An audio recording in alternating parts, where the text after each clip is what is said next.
मालिक हम क्यों आए हैं दुनिया में? फरमाया मेरे बंदे हो, मैंने बनाया है, मैंने तुम्हें बनाया, बड़ा सोना बनाया। लक़द ख़लक़नल इंसान फ़ी अहसन तक़वीम।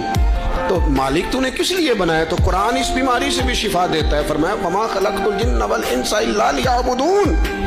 मैंने जिन्नों और इंसानों को अपनी इबादत के लिए बनाया, अपनी मारिफत के लिए बनाया, अपनी मोहब्बत में बनाया। वल्लज़ीना आमनू अशद्दु हुब्बन लिल्लाह। ये मुझसे प्यार करेंगे ईमान लाने के बाद। कुरान मजीद जो बातन के अंदर मैल कुचैल आ जाता है, अंदर जो गलाजत आ जाती है तकब्बुर की, बदी की, हसद की, झूठ की, बददियानती की, उन सारी बीमारियों का भी कुरान इलाज करता है। और किस तरह करता है? कमा अरसलना फीकुम रसूलन मिनकुम यतलू अलैकुम आयातिना व युज़क्कीकुम। फरमाया मैंने तुम्हें रसूल अता किए, ये तुम पर मेरी आयतें पढ़ते जाएंगे और तुम्हें पाक फरमाते जाएंगे।